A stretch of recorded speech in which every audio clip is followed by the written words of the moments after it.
Tỷ phú tiết lộ bí mật động trời về quốc tịch của Đàm Vĩnh Hưng, ICE vào cuộc điều tra và nguy cơ Mr. Đàm bị trục xuất. Các bạn thân mến, trong những ngày qua, dư luận trong và ngoài nước đã không ngừng xôn xao trước vụ kiện liên quan đến nam ca sĩ Đàm Vĩnh Hưng. Vụ việc đã trở thành tâm điểm chú ý đặc biệt trên các nền tảng truyền thông xã hội. Mới đây, ông Dũng Taylor tiếp tục gây chấn động với thông tin mới liên quan đến quốc tịch của Đàm Vĩnh Hưng. Theo chia sẻ trên trang cá nhân của ông Dũng Taylor, nam ca sĩ Đàm Vĩnh Hưng bị phát hiện sở hữu quốc tịch giả. Thông tin này được phanh phui bởi vợ chồng nữ ca sĩ Bích Tuyền, khiến cộng đồng mạng không khỏi bàn tán. Trong bài đăng, ông Dũng Taylor cung cấp chi tiết từ một bản đơn kiện, trong đó tỷ phú Ray William khẳng định Đàm Vĩnh Hưng chỉ là thường trú nhân tại Hoa Kỳ, không phải công dân Mỹ như anh từng tuyên bố. Thực tế, anh vẫn chỉ là công dân Việt Nam. Cộng đồng mạng cho rằng, vì vợ chồng ca sĩ Bích Tuyền nắm được bí mật này nên Đàm Vĩnh Hưng đã phải rút lại đơn kiện dù trước đó khẳng định sẽ theo đuổi đến cùng. Trong một bài viết có tựa đề Lệ thư thứ nhất, nam ca sĩ đã bày tỏ những tổn thương tinh thần và khó khăn mà anh phải đối mặt trong thời gian qua. Anh nhấn mạnh, bản thân luôn cố gắng hành xử văn minh, tuân thủ pháp luật Mỹ thay vì đôi co trên mạng xã hội. Nam ca sĩ cũng tiết lộ rằng sau sự cố đáng tiếc tại Mỹ, anh đã phải trải qua những ngày tháng khủng hoảng tinh thần không thể diễn tả bằng lời. Anh tự trách mình vì đã để sự việc vượt khỏi tầm kiểm soát và buộc phải che giấu sự thật này với gia đình suốt nhiều tháng để tránh ảnh hưởng đến tâm lý người thân. Đàm Vĩnh Hưng nghẹn ngào chia sẻ rằng nỗi đau lớn nhất của anh chính là phải nói dối mẹ ruột và con trai, điều mà anh chưa từng muốn làm. Bi kịch chưa dừng lại ở đó. Nam ca sĩ cảm thấy đau lòng và tổn thương sâu sắc trước những chỉ trích cay nghiệt từ một bộ phận đồng bào. Theo anh, nhiều người không hiểu rõ ngọn ngành câu chuyện nhưng đã đẩy anh vào vòng xoáy dư luận đầy ác ý. Đặc biệt, những tin đồn về việc anh yêu cầu ông Richard Williams, chồng ca sĩ Bích Tuyền, bồi thường khoản tiền khổng lồ lên tới 50 triệu đô la Mỹ đã khiến vụ việc thêm phần căng thẳng. Trong đơn kiện, Đàm Vĩnh Hưng cáo buộc ông Richard Williams không đảm bảo an toàn cho khách mời trong một bữa tiệc xa hoa tổ chức tại biệt thự ở Newport Beach, California vào tháng 2 năm 2024. Vụ việc thu hút sự quan tâm lớn của công chúng, đặc biệt khi chính quyền Hoa Kỳ đang siết chặt các biện pháp đối với người nhập cư bất hợp pháp. Điều này trở thành mối lo ngại lớn với nam ca sĩ khi anh chưa sở hữu quốc tịch Mỹ. Nếu bị phát hiện vi phạm, anh có thể đối mặt với án phạt nghiêm trọng, kéo dài từ 10 đến 20 năm tù. Mọi việc trở nên phức tạp hơn khi vào ngày 21 tháng 2 năm 2017, chính quyền Mỹ dưới thời Tổng thống Donald Trump ban hành hai bản ghi nhớ nhằm tăng cường truy quét những người nhập cư không hợp pháp. Các quy định mới đã mở rộng quyền lực của các cơ quan như Bộ An ninh Nội địa và lực lượng hải quan, cho phép họ nhanh chóng phát hiện và trục xuất những cá nhân không có giấy tờ hợp lệ. Trong chiến dịch tái tranh cử gần đây, Tổng thống Trump tiếp tục nhấn mạnh quan điểm cứng rắn với vấn đề nhập cư, xem đó là mối đe dọa đối với dòng máu Mỹ thuần khiết. Ông cam kết tiến hành đợt trục xuất quy mô lớn chưa từng có trong lịch sử quốc gia. Theo các chuyên gia, điều này có thể khiến hàng triệu người nhập cư không hợp pháp tại Mỹ rơi vào tình trạng khó khăn. Các chính sách mới có khả năng bắt đầu xử lý từ những người mới nhập cảnh, đồng thời thu hồi những sắc lệnh bảo hộ dành cho người nhập cư. Chính quyền mới được dự báo sẽ siết chặt các tiêu chí xét duyệt nhập cư, đồng thời kích hoạt tình trạng khẩn cấp, huy động quân đội để thực hiện chiến dịch truy quét quy mô lớn. Theo thống kê của Bộ An ninh Nội địa Hoa Kỳ, hiện có khoảng 11 triệu người nhập cư bất hợp pháp sinh sống tại Mỹ, và chiến dịch này được cho là sẽ tác động mạnh đến phần lớn trong số họ. Các chuyên gia nhận định rằng để giảm áp lực, chính quyền có khả năng sẽ tập trung xử lý từ những trường hợp mới nhập cảnh, đồng thời siết chặt các quy định trục xuất và thu hồi các sắc lệnh bảo hộ trước đó. Bên cạnh những diễn biến căng thẳng trên chính trường Mỹ, câu chuyện liên quan đến Đàm Vĩnh Hưng tiếp tục thu hút sự chú ý. Một số thông tin chưa được xác thực cho rằng để có thể đạt được quyền công dân Mỹ, Đàm Vĩnh Hưng đã kết hôn với bà Liên Phạm, một doanh nhân hơn anh 17 tuổi và sở hữu quốc tịch Mỹ. Tuy nhiên, vì lý do nào đó, câu chuyện này bất ngờ bị phanh phui, làm dấy lên nhiều nghi vấn về tính chân thực trong quốc tịch của anh. Luật pháp Mỹ quy định rất nghiêm ngặt với các trường hợp kết hôn giả nhằm mục đích nhập tịch. Do đó, một số ý kiến cho rằng nam ca sĩ có thể đối mặt với các chế tài mạnh mẽ từ phía chính quyền, thậm chí có nguy cơ bị trục xuất về Việt Nam. Vào tháng 10 năm 2021, thông tin về cuộc hôn nhân giữa Đàm Vĩnh Hưng và bà Liên Phạm bất ngờ gây chấn động dư luận khi bà đệ đơn ly hôn tại tòa án Mỹ. Được biết, cả hai đã ly thân từ tháng 1 năm 2018 trước khi chính thức đi đến quyết định chia tay. Bà Liên Phạm, sinh năm 1954, không chỉ là một doanh nhân thành đạt mà còn là nhân vật có tầm ảnh hưởng lớn trong cộng đồng người Việt hải ngoại. Bà là chủ nhà hàng nổi tiếng tại Mỹ và người sáng lập công ty Sài Gòn Entertainment, một đơn vị tổ chức sự kiện hàng đầu. Với những đóng góp to lớn cho cộng đồng, bà luôn được nghệ sĩ trong và ngoài nước kính trọng. Từ một người phụ nữ tay trắng khi đặt chân đến Mỹ, bà đã xây dựng được sự nghiệp đồ sộ, trở thành hình mẫu truyền cảm hứng cho nhiều người. Cuộc hôn nhân giữa bà và Đàm Vĩnh Hưng, dù không có con chung hay tài sản tranh chấp, vẫn để lại nhiều suy nghĩ trong giới giải trí. Theo chia sẻ từ luật sư, Lý do dẫn đến cuộc chia tay là những khác biệt không thể hòa giải giữa hai bên. Tuy nhiên, dư luận vẫn đặt ra nhiều câu hỏi về vai trò thực sự của bà Liên Phạm trong sự nghiệp của nam ca sĩ. Bà được cho là người đã tạo điều kiện đưa Đàm Vĩnh Hưng lên sân khấu tại Mỹ, mở ra cơ hội để anh tỏa sáng. Mặc dù Đàm Vĩnh Hưng chưa bao giờ công khai chia sẻ về mối quan hệ này, nhưng rõ ràng bà Liên Phạm có vai trò quan trọng trong việc giúp anh định hình tên tuổi tại hải ngoại. Điều này khiến cuộc hôn nhân của họ càng trở nên thu hút sự quan tâm từ công chúng, nhất là khi vụ kiện tụng với tỷ phú Richard Williams nổ ra, đẩy mọi chuyện lên cao trào. Vào tháng 7 năm 2010, khi Đàm Vĩnh Hưng bị Lý Tống cải trang thành phụ nữ và tấn công trên sân khấu, bà Liên Phạm đã quyết định khởi kiện. Đây được xem là dấu mốc hé lộ những bất mãn đã âm ỉ trong mối quan hệ giữa họ. Sau 2 năm ly thân, bà Liên Phạm chính thức nộp đơn ly hôn, cho rằng không thể giữ chân một người đàn ông như Đàm Vĩnh Hưng, một người đàn ông với tham vọng lớn lao khi bước qua tuổi 50. Dẫu vậy, cuộc hôn nhân ngắn ngủi này để lại nhiều điều đáng suy ngẫm, đặc biệt khi vấn đề quốc tịch của Đàm Vĩnh Hưng tiếp tục gây xôn xao dư luận. Câu chuyện càng trở nên căng thẳng khi thông tin cho rằng việc anh chỉ sở hữu thẻ xanh khiến tình trạng cư trú trên đất Mỹ trở nên bấp bênh. Để trở thành công dân Mỹ, người ta phải đáp ứng những tiêu chí khắt khe như khả năng giao tiếp tiếng Anh, hiểu biết về lịch sử và chính trị Mỹ, cũng như cam kết trung thành với hiến pháp. Quá trình này yêu cầu người sở hữu thẻ xanh phải sinh sống tại Mỹ liên tục ít nhất 5 năm, hoặc 3 năm nếu kết hôn với công dân Mỹ. Dù giàu có và nổi tiếng, Đàm Vĩnh Hưng vẫn phải đối mặt với những quy định pháp lý nghiêm ngặt này. Một người sở hữu thẻ xanh có tư cách thường trú nhân nhưng chỉ được bảo đảm sự hiện diện tạm thời tại Mỹ. Trong khi đó, quốc tịch Mỹ không chỉ mang lại quyền lợi lớn, mà còn là lá chắn giúp họ tránh bị trục xuất. Những người thường trú nhân, dù phạm phải sai lầm nhỏ, vẫn có thể bị trục xuất, trong khi công dân Mỹ thì không bị mất quyền ở lại đất nước, dù mắc các tội nghiêm trọng. Điều này tạo nên sự bất công giữa hai nhóm người, đồng thời làm dấy lên những thách thức lớn trong việc duy trì sự công bằng pháp lý. Câu chuyện giữa Đàm Vĩnh Hưng và gia đình nữ ca sĩ Bích Tuyền đã thu hút sự chú ý đặc biệt từ truyền thông. Theo nguồn tin, nam ca sĩ đã quyết định đâm đơn kiện ông Richard Williams, chồng ca sĩ Bích Tuyền, với cáo buộc thiếu trách nhiệm trong một sự kiện mà anh tham dự. Ông Richard Williams là một doanh nhân có tầm ảnh hưởng lớn tại Mỹ, từng giữ vai trò quan trọng trong thiết kế bộ xử lý iPhone tại Apple. Mối quan hệ giữa Đàm Vĩnh Hưng và gia đình này đã trở thành tâm điểm chú ý, không chỉ trong cộng đồng người Việt mà còn lan rộng ra truyền thông quốc tế. Về phía Đàm Vĩnh Hưng, anh đã chính thức rút lại đơn kiện, thừa nhận rằng quyết định ban đầu của mình là thiếu sáng suốt và đã vô tình làm mọi chuyện trở nên phức tạp. Anh hy vọng sự việc sẽ được khép lại nhẹ nhàng, tránh gây thêm tổn thương cho các bên liên quan. Hành động này đã nhận được sự ủng hộ từ một bộ phận khán giả, trong khi một số khác vẫn đặt câu hỏi về động cơ thực sự của vụ kiện. Ca sĩ Bích Tuyền, trong một buổi livestream gần đây, đã chia sẻ cảm xúc về vụ kiện. Cô bày tỏ sự buồn bã trước những gì đã xảy ra, đồng thời khẳng định mong muốn chấm dứt căng thẳng để hướng đến sự hòa giải. Tuy nhiên, cô cũng nhấn mạnh rằng cần thêm thời gian để mối quan hệ giữa gia đình cô và Đàm Vĩnh Hưng có thể trở lại như trước. Trong khi đó, ông Richard Williams vẫn theo đuổi vụ kiện với mục đích giữ gìn danh dự và yêu cầu một lời xin lỗi chân thành từ nam ca sĩ. Vụ kiện này đã tạo nên nhiều ý kiến trái chiều trong dư luận. Một số người cho rằng hành động của Đàm Vĩnh Hưng là thiếu cân nhắc và đã làm xáo trộn mối quan hệ giữa các bên. Trong khi đó, có ý kiến khác đánh giá rằng đây là một chiến lược truyền thông nhằm thu hút sự chú ý. Nhiều khán giả cho rằng việc kiện tụng trong nội bộ gia đình hoặc bạn bè là điều hiếm thấy tại Việt Nam, dẫn đến sự quan tâm đặc biệt dành cho câu chuyện này. Một bộ phận dư luận so sánh vụ kiện của Đàm Vĩnh Hưng với những bài học trong quá khứ, chẳng hạn như trường hợp nhà văn Nguyễn Trí xin giảm án cho người đã sát hại con trai mình. Những sự kiện như vậy không chỉ là bài học sâu sắc về lòng vị tha, mà còn khuyến khích mọi người hướng tới sự hòa giải thay vì đối đầu.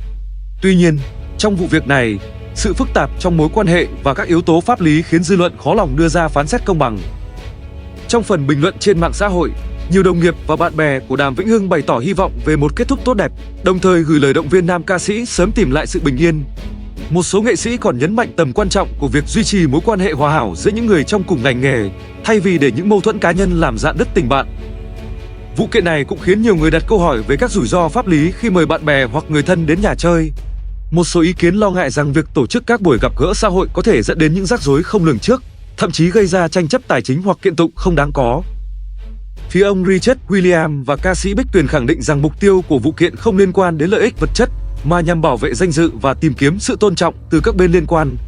Cô Bích Tuyền chia sẻ rằng, dù buồn bã trước những diễn biến không mong muốn, cô vẫn sẵn sàng tha thứ và mong muốn mọi chuyện sớm kết thúc để cả hai gia đình có thể bước tiếp mà không còn oán giận. Với những diễn biến hiện tại, giới chuyên gia nhận định vụ kiện này sẽ không chỉ ảnh hưởng đến hình ảnh cá nhân của các bên, mà còn trở thành bài học quan trọng về cách ứng xử trong các mối quan hệ xã hội và gia đình. Đàm Vĩnh Hưng, dù rút lại đơn kiện, vẫn phải đối mặt với áp lực từ dư luận cũng như những hệ lụy pháp lý tiềm ẩn trong tương lai. Vào thời điểm thông báo rút đơn kiện, Đàm Vĩnh Hưng cho biết anh hy vọng mọi chuyện sẽ khép lại một cách nhẹ nhàng và không làm tổn thương thêm bất kỳ ai. Trong khi đó, ca sĩ Bích Tuyền cũng bày tỏ sự đồng cảm và mong muốn chấm dứt căng thẳng. Trên trang cá nhân, cô đã chia sẻ lại bài đăng của nam ca sĩ, kèm theo những lời nhắn gửi tích cực. Hành động này đã phần nào cho thấy mối quan hệ giữa hai bên có dấu hiệu hàn gắn sau những sóng gió. Bạn bè và đồng nghiệp của cả hai đã bày tỏ sự vui mừng trước tín hiệu tích cực này. Nhiều người hy vọng rằng vụ kiện sẽ khép lại trọn vẹn, tránh kéo dài thêm những mâu thuẫn không đáng có. Tuy nhiên, phía ông Richard Williams vẫn khẳng định sẽ tiếp tục theo đuổi vụ kiện để đòi lại danh dự, đồng thời yêu cầu một khoản bồi thường tượng trưng với giá trị $1. Theo ông, mục đích chính không phải là tiền bạc, mà là một lời xin lỗi chân thành từ Đàm Vĩnh Hưng. Trong một buổi livestream, ca sĩ Bích Tuyền chia sẻ rằng gia đình cô cảm thấy buồn bã và tổn thương sâu sắc khi mọi chuyện xảy ra. Tuy nhiên, với sự bao dung, cô sẵn sàng tha thứ cho Đàm Vĩnh Hưng và hy vọng cả hai bên có thể tìm được sự hòa hợp trong tương lai.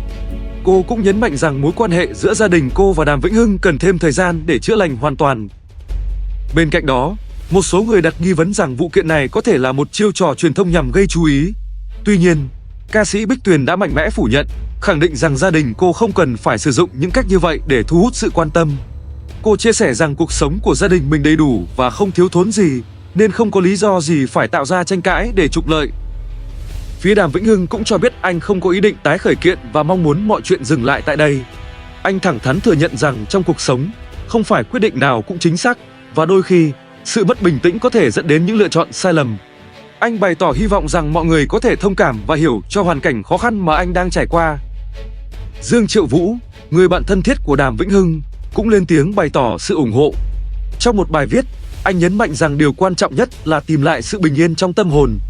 Anh động viên Đàm Vĩnh Hưng rằng, dù có sai lầm, điều quan trọng là biết sửa sai và hướng đến những điều tốt đẹp hơn. Thông tin về vụ kiện đã thu hút sự quan tâm lớn từ dư luận trong và ngoài nước. Nhiều người lo ngại rằng những căng thẳng pháp lý giữa các bên có thể gây ra hậu quả tiêu cực đối với các mối quan hệ gia đình và bạn bè. Một số khán giả lên tiếng ủng hộ Đàm Vĩnh Hưng, trong khi số khác cho rằng cả hai bên cần ngồi lại để giải quyết mọi chuyện trong hòa bình. Câu chuyện giữa Đàm Vĩnh Hưng và gia đình ca sĩ Bích Tuyền không chỉ là tâm điểm bàn tán trong cộng đồng người Việt mà còn thu hút sự chú ý của giới truyền thông quốc tế. Với sự góp mặt của tỷ phú công nghệ Richard Williams, vụ kiện này đã được xem như một cuộc chiến truyền thông giữa các bên, nơi những bí mật, căng thẳng và tranh chấp được hé lộ. Dư luận không chỉ quan tâm đến khía cạnh pháp lý mà còn tò mò về phẩm chất và động cơ thực sự của các nhân vật chính trong câu chuyện. Một số nhà quan sát nhận định rằng vụ kiện có thể là bài học về cách hành xử và giải quyết mâu thuẫn trong các mối quan hệ cá nhân và nghề nghiệp. Trong khi đó, nhiều người nhấn mạnh rằng các nghệ sĩ nên sử dụng vị thế của mình để lan tỏa thông điệp tích cực thay vì làm phức tạp thêm những vấn đề cá nhân. Ca sĩ Đàm Vĩnh Hưng, dù đã rút lại đơn kiện, vẫn phải đối mặt với những áp lực từ phía dư luận và nguy cơ về pháp lý trong tương lai. Là một người nổi tiếng, anh phải đối diện với không ít thách thức trong việc duy trì hình ảnh và danh tiếng của mình. Tuy nhiên, anh cũng bày tỏ mong muốn rằng vụ việc lần này sẽ khép lại với một cái kết nhẹ nhàng và không gây tổn thương thêm cho các bên liên quan. Phía ca sĩ Bích Tuyền và ông Richard Williams khẳng định rằng họ sẵn sàng hướng đến sự hòa giải, nhưng cần thêm thời gian để khôi phục lòng tin và sự tôn trọng giữa các bên. Cả hai mong rằng vụ kiện này sẽ không để lại hậu quả tiêu cực quá lớn và hy vọng mọi người có thể rút ra bài học về cách giải quyết mâu thuẫn một cách văn minh và tôn trọng lẫn nhau. Những diễn biến cuối cùng của vụ kiện vẫn đang được dư luận theo dõi sát sao. Trong thời điểm Giáng sinh và năm mới cận kề, cả hai bên đều bày tỏ hy vọng rằng mùa lễ hội sẽ mang lại sự tha thứ và đoàn kết, tạo cơ hội để mọi người cùng vượt qua những sóng gió trong quá khứ. Với những thông điệp tích cực này, nhiều người hy vọng rằng câu chuyện sẽ kết thúc với một kết quả trọn vẹn và không để lại thêm những vết nứt trong các mối quan hệ cá nhân hay nghề nghiệp. Bên cạnh các khía cạnh pháp lý và tranh cãi, vụ việc còn làm dấy lên những thảo luận sâu rộng về vấn đề nhập cư tại Mỹ. Các chuyên gia nhận định rằng, bên cạnh những đóng góp tích cực của người nhập cư hợp pháp, vẫn tồn tại không ít trường hợp lợi dụng kẽ hở pháp lý để nhập cư trái phép, gây ra nhiều vấn đề cho hệ thống xã hội và pháp luật Mỹ. Những người nhập cư hợp pháp không chỉ đóng góp vào nền kinh tế bằng việc cung cấp lực lượng lao động dồi dào trong các ngành quan trọng như công nghệ, y tế, nông nghiệp và xây dựng mà còn mang lại sự đổi mới và sáng tạo. Họ xây dựng các doanh nghiệp, tạo ra công ăn việc làm và đóng vai trò quan trọng trong nhiều lĩnh vực kinh tế chủ chốt. Không chỉ vậy, họ còn làm phong phú thêm đời sống văn hóa và xã hội tại Mỹ, thúc đẩy sự hòa nhập và phát triển bền vững cho cộng đồng. Ngược lại, những cá nhân nhập cư bất hợp pháp thường đối mặt với nhiều thách thức và hậu quả nghiêm trọng. Họ không chỉ gây ra sự bất ổn về kinh tế và xã hội mà còn làm ảnh hưởng đến hình ảnh của những người nhập cư hợp pháp. Những hành động trốn tránh pháp luật này đôi khi tạo ra sự kỳ thị, hiểu lầm giữa các cộng đồng, đồng thời làm gia tăng áp lực lên chính phủ và các cơ quan chức năng trong việc duy trì sự công bằng và trật tự xã hội. Các cơ quan chức năng tại Mỹ đang nỗ lực siết chặt các quy định nhằm bảo vệ quyền lợi của người nhập cư hợp pháp, đồng thời ngăn chặn những hành vi gian lận và lợi dụng hệ thống. Những biện pháp này không chỉ giúp duy trì tính công bằng mà còn đảm bảo sự phát triển bền vững lâu dài cho quốc gia. Tuy nhiên, điều này cũng đặt ra thách thức lớn khi một số người nhập cư bất hợp pháp có thể bị trục xuất ngay cả khi đã xây dựng cuộc sống ổn định trên đất Mỹ. Vụ kiện giữa Đàm Vĩnh Hưng và gia đình ca sĩ Bích Tuyền cũng làm nổi bật những khó khăn và phức tạp trong vấn đề nhập cư. Một số người cho rằng, để tránh các tranh chấp pháp lý và hậu quả không mong muốn, các nghệ sĩ và người nổi tiếng nên cẩn trọng hơn trong cách hành xử, đồng thời tuân thủ chặt chẽ các quy định pháp luật tại quốc gia họ sinh sống. Dù câu chuyện của Đàm Vĩnh Hưng vẫn chưa đi đến hồi kết hoàn toàn, nhưng nhiều người hy vọng rằng anh sẽ rút ra những bài học sâu sắc sau sự việc này. Bên cạnh đó, vụ việc cũng nhấn mạnh tầm quan trọng của việc duy trì các giá trị đạo đức và pháp luật trong các mối quan hệ cá nhân cũng như nghề nghiệp. Bên cạnh những thông tin gây tranh cãi, dư luận cũng đặt ra câu hỏi về tương lai của Đàm Vĩnh Hưng tại Mỹ. Dù đã có những đóng góp nhất định trong lĩnh vực nghệ thuật và được yêu mến bởi cộng đồng người Việt hải ngoại, anh vẫn phải đối mặt với các yêu cầu nghiêm ngặt từ hệ thống pháp luật Mỹ. Nếu không đáp ứng được các điều kiện để trở thành công dân chính thức, anh có thể mất quyền cư trú tại đây. Điều này không chỉ ảnh hưởng đến sự nghiệp mà còn cả cuộc sống cá nhân của anh. Quyền công dân Mỹ không chỉ mang lại đặc quyền như tham gia bầu cử, mà còn giúp đảm bảo sự bảo vệ pháp lý vững chắc, tránh bị trục xuất trong những trường hợp vi phạm nhẹ.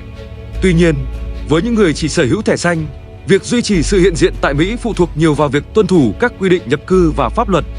Những trường hợp vi phạm, dù nhỏ, cũng có thể dẫn đến hậu quả nghiêm trọng, bao gồm việc bị trục xuất khỏi đất nước. Trong trường hợp của Đàm Vĩnh Hưng, việc anh chỉ sở hữu thẻ xanh đồng nghĩa với việc tình trạng cư trú tại Mỹ không thực sự ổn định.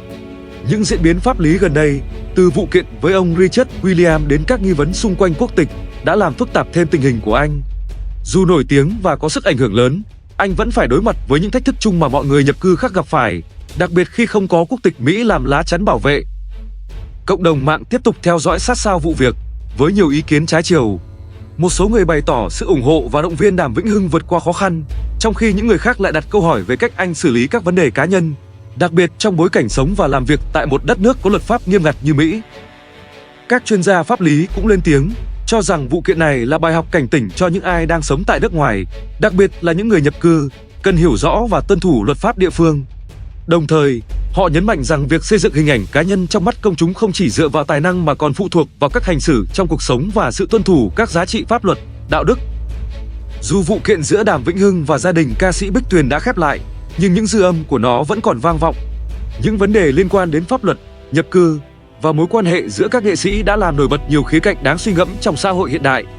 Với sự quan tâm từ cộng đồng trong và ngoài nước, câu chuyện này không chỉ là một vụ tranh chấp cá nhân mà còn mang đến nhiều bài học quan trọng về cách ứng xử và giải quyết mâu thuẫn một cách hiệu quả và văn minh. Câu chuyện pháp lý giữa Đàm Vĩnh Hưng và gia đình nữ ca sĩ Bích Tuyền không chỉ thu hút sự chú ý của truyền thông mà còn khơi dậy những ý kiến trái chiều từ công chúng. Một số khán giả cho rằng sự việc này không đơn thuần là mâu thuẫn cá nhân, mà còn phản ánh những áp lực và thách thức mà người nổi tiếng phải đối mặt trong cuộc sống hàng ngày. Họ thường xuyên phải giữ gìn hình ảnh và tên tuổi, nhưng đôi khi cũng bị cuốn vào những tranh cãi và thị phi không mong muốn. Nhiều người cũng đặt ra câu hỏi về mối quan hệ giữa Đàm Vĩnh Hưng và các nghệ sĩ khác trong cùng ngành. Mặc dù đã có những động thái hòa giải từ cả hai phía, nhưng những vết nứt trong mối quan hệ này có thể sẽ khó được hàn gắn hoàn toàn. Dư luận cho rằng các bên cần thêm thời gian để hiểu và chấp nhận lẫn nhau, đồng thời học cách vượt qua những tổn thương từ quá khứ. Một khía cạnh khác được quan tâm là vai trò của công chúng và truyền thông trong việc tác động đến diễn biến của vụ việc. Trong thời đại mạng xã hội, những thông tin và tin đồn có thể lan truyền nhanh chóng, làm phức tạp thêm tình hình và tạo ra áp lực lớn đối với các nhân vật liên quan. Đàm Vĩnh Hưng cũng đã nhiều lần bày tỏ rằng anh cảm thấy mệt mỏi trước sự chỉ trích và phán xét từ một bộ phận dư luận, đặc biệt là những người không hiểu rõ toàn bộ sự việc. Tuy nhiên, anh cũng khẳng định rằng, với tư cách là một người của công chúng, anh sẵn sàng đối mặt với những thử thách và trách nhiệm đi kèm. Anh hy vọng rằng câu chuyện này sẽ khép lại theo hướng tích cực, mang lại bài học không chỉ cho bản thân anh mà còn cho những người khác trong cùng hoàn cảnh. Cộng đồng nghệ sĩ và những người hâm mộ Đàm Vĩnh Hưng cũng đã lên tiếng ủng hộ anh, cho rằng những khó khăn hiện tại chỉ là thử thách tạm thời. Họ tin rằng với sự nỗ lực và quyết tâm, anh sẽ vượt qua sóng gió và tiếp tục khẳng định vị thế của mình trong làng giải trí. Những người thân thiết với anh cũng nhấn mạnh rằng Đàm Vĩnh Hưng luôn là một người kiên cường, không dễ dàng bỏ cuộc trước bất kỳ trở ngại nào. Trong khi đó, phía gia đình ca sĩ Bích Tuyền cũng hy vọng rằng sự việc sẽ kết thúc một cách hòa bình. Họ mong muốn tập trung vào cuộc sống cá nhân và công việc, thay vì bị cuốn vào những tranh cãi không đáng có. Ông Richard William, dù vẫn theo đuổi vụ kiện, khẳng định rằng mục đích chính của ông không phải là gây tổn thương ai, mà là bảo vệ danh dự và uy tín của gia đình mình. Những thông điệp này đã phần nào giúp giảm bớt sự căng thẳng và tạo tiền đề cho một cái kết nhẹ nhàng hơn. Dư luận cũng bày tỏ mong muốn rằng cả hai bên sẽ sớm tìm được tiếng nói chung, để câu chuyện này không tiếp tục gây chia rẽ trong cộng đồng người Việt hải ngoại. Trong bối cảnh vụ kiện vẫn đang để lại dư âm mạnh mẽ, nhiều khán giả nhấn mạnh rằng các bên cần học cách giải quyết mâu thuẫn thông qua đối thoại và sự tôn trọng lẫn nhau. Những bài học từ vụ việc này không chỉ giới hạn trong phạm vi cá nhân mà còn mở ra những góc nhìn sâu sắc hơn về các giá trị như lòng vị tha, sự thấu hiểu và trách nhiệm trong cộng đồng. Đàm Vĩnh Hưng cũng đã bày tỏ trên trang cá nhân rằng anh mong muốn mọi chuyện dừng lại ở đây và không muốn những hiểu lầm hoặc tranh cãi tiếp tục ảnh hưởng đến gia đình và những người thân yêu. Anh hy vọng rằng những sai lầm trong quá khứ sẽ trở thành động lực để anh hoàn thiện bản thân và có cái nhìn tích cực hơn trong tương lai. Đồng thời, anh cũng gửi lời cảm ơn đến những người hâm mộ đã luôn bên cạnh, động viên anh trong những thời điểm khó khăn nhất. Ở phía gia đình ca sĩ Bích Tuyền, cô đã chia sẻ rằng, với tư cách là một người vợ và một người mẹ, cô hiểu rõ tầm quan trọng của việc giữ gìn các mối quan hệ tốt đẹp trong cuộc sống. Cô hy vọng rằng mọi người có thể đặt mình vào vị trí của các bên để cảm thông và không nên đưa ra những phán xét vội vàng. Cô cũng bày tỏ mong muốn rằng, trong tương lai, nếu có bất kỳ sự bất đồng nào xảy ra, các bên nên ngồi lại để cùng nhau giải quyết một cách hòa bình. Dư luận không chỉ tập trung vào các tình tiết của vụ kiện mà còn bàn luận về những giá trị lớn hơn mà câu chuyện này mang lại. Một số ý kiến cho rằng vụ việc này đã phản ánh rõ ràng áp lực mà người nổi tiếng phải đối mặt, đồng thời là lời nhắc nhở về tầm quan trọng của việc tuân thủ luật pháp và giữ gìn hình ảnh cá nhân. Bên cạnh đó, nhiều người cũng hy vọng rằng các nghệ sĩ sẽ rút ra được bài học quý giá từ những sai lầm, để tránh lặp lại những tranh cãi không đáng có trong tương lai. Truyền thông quốc tế cũng không đứng ngoài câu chuyện. Một số hãng tin lớn đã đưa tin về vụ kiện, tập trung vào khía cạnh pháp lý cũng như các vấn đề xã hội liên quan. Họ nhận định rằng vụ việc không chỉ phản ánh sự phức tạp trong các mối quan hệ cá nhân của người nổi tiếng mà còn là minh chứng cho những thách thức mà họ phải đối mặt khi hoạt động ở nước ngoài. Điều này đặc biệt đúng với những người đang sống trong môi trường pháp luật nghiêm ngặt như Mỹ. Với sự quan tâm không ngừng từ cả trong và ngoài nước, vụ kiện của Đàm Vĩnh Hưng tiếp tục là đề tài nóng trên các phương tiện truyền thông. Dù đã có những tín hiệu tích cực từ cả hai phía, nhưng rõ ràng rằng sẽ cần thêm thời gian để các bên thực sự đạt được sự hòa giải và khép lại câu chuyện một cách trọn vẹn. Khi mùa lễ hội Giáng sinh và năm mới đang đến gần, cả hai bên đều gửi đi những thông điệp tích cực, mong muốn rằng đây sẽ là thời điểm để tha thứ, hòa giải và hướng về tương lai. Đàm Vĩnh Hưng cho biết anh muốn dành thời gian cho gia đình và những kế hoạch cá nhân, thay vì tiếp tục vướng vào những căng thẳng không đáng có. Anh hy vọng rằng mọi người sẽ tập trung vào những điều tốt đẹp trong cuộc sống thay vì bới móc quá khứ. Phía gia đình ca sĩ Bích Tuyền cũng bày tỏ mong muốn dừng lại các tranh chấp để tập trung vào việc nuôi dưỡng và bảo vệ các giá trị gia đình. Cô khẳng định rằng, dù có những hiểu lầm và mâu thuẫn, nhưng cô luôn tin tưởng rằng lòng bao dung và tình yêu thương sẽ là chìa khóa để giải quyết mọi vấn đề. Gia đình cô cũng nhấn mạnh rằng họ không muốn câu chuyện này trở thành một vết thương kéo dài trong quan hệ giữa các bên. Dư luận, mặc dù vẫn còn nhiều ý kiến trái chiều, nhưng đã bắt đầu lắng lại khi cả hai phía đều thể hiện thiện chí hòa giải. Một số khán giả nhìn nhận rằng vụ kiện này là một hồi chuông cảnh tỉnh về cách người nổi tiếng nên quản lý mối quan hệ cá nhân, cũng như cách họ đối mặt với những áp lực từ công chúng và truyền thông. Họ tin rằng đây là cơ hội để Đàm Vĩnh Hưng và gia đình ca sĩ Bích Tuyền xây dựng lại lòng tin và sự tôn trọng lẫn nhau. Những diễn biến cuối cùng của vụ việc, dù có ra sao, vẫn sẽ là bài học lớn không chỉ cho người trong cuộc mà còn cho cả những ai quan tâm đến câu chuyện này. Trong một thế giới ngày càng phức tạp và kết nối chặt chẽ, những vấn đề cá nhân đôi khi có thể trở thành tâm điểm của dư luận, nhưng cách ứng xử trước những thử thách ấy mới là điều quyết định giá trị thực sự của một con người. Kết thúc câu chuyện, người hâm mộ hy vọng rằng Đàm Vĩnh Hưng sẽ tiếp tục tập trung vào sự nghiệp và những dự án âm nhạc của mình, mang lại những giá trị tích cực cho cộng đồng. Đồng thời, họ cũng mong rằng gia đình ca sĩ Bích Tuyền sẽ vượt qua sóng gió này để hướng tới một tương lai bình yên và hạnh phúc. Với sự nỗ lực từ cả hai phía, không gì là không thể để khép lại một câu chuyện ồn ào, thay vào đó là những bài học sâu sắc và những giá trị đáng trân trọng. Khi kết thúc vụ việc, cả hai phía đều đưa ra những thông điệp cho cộng đồng. Đàm Vĩnh Hưng khẳng định rằng anh luôn trân trọng những mối quan hệ cá nhân, nhưng cũng thừa nhận rằng áp lực từ dư luận và những hiểu lầm không đáng có đã đẩy sự việc đi xa hơn so với mong đợi. Anh cho rằng, trong tương lai, những người nổi tiếng như anh cần cẩn trọng hơn trong việc xử lý các vấn đề cá nhân để tránh những tranh cãi không cần thiết. Cộng đồng người Việt hải ngoại cũng có những ý kiến trái chiều về vụ việc. Một số người cho rằng câu chuyện đã được thổi phồng bởi truyền thông và mạng xã hội, khiến cho những khía cạnh cá nhân và pháp lý bị bóp méo. Trong khi đó, một bộ phận khán giả lại đánh giá rằng vụ kiện này mang đến bài học quan trọng về cách đối mặt với mâu thuẫn và giữ gìn hình ảnh trong môi trường khắc nghiệt như ở nước ngoài. Phía gia đình ca sĩ Bích Tuyền cũng nhấn mạnh rằng họ không muốn kéo dài câu chuyện thêm nữa, mà thay vào đó sẽ tập trung vào các hoạt động xây dựng cộng đồng và phát triển công việc kinh doanh. Ông Richard William cho biết, dù vụ kiện đã khép lại, nhưng ông mong rằng mọi người sẽ rút ra được bài học quý giá từ câu chuyện này, đặc biệt là về lòng trung thực và sự tôn trọng lẫn nhau trong các mối quan hệ. Truyền thông quốc tế, dù đã giảm sự chú ý, nhưng vẫn tiếp tục theo dõi các bước đi tiếp theo của những người liên quan. Một số hãng tin đã nhấn mạnh rằng câu chuyện này phản ánh không chỉ mâu thuẫn cá nhân, mà còn là biểu hiện của những áp lực lớn mà người nhập cư và người nổi tiếng tại Mỹ phải đối mặt. Họ nhận định rằng, dù vụ việc có kết quả ra sao, thì nó cũng để lại những ảnh hưởng lâu dài đến cả sự nghiệp lẫn cuộc sống của các bên. Dư luận trong nước thì có phần đa dạng hơn, với những bình luận từ cả hai phía. Một số người bày tỏ sự tiếc nuối khi câu chuyện không được giải quyết trong im lặng, thay vì trở thành đề tài gây xôn xao dư luận. Tuy nhiên, cũng có ý kiến cho rằng đây là cơ hội để mọi người nhìn lại cách mà chúng ta đối xử và phán xét những người nổi tiếng khi họ đối mặt với khó khăn cá nhân. Câu chuyện đã khép lại, nhưng những bài học từ đó chắc chắn sẽ còn được nhắc đến trong thời gian dài.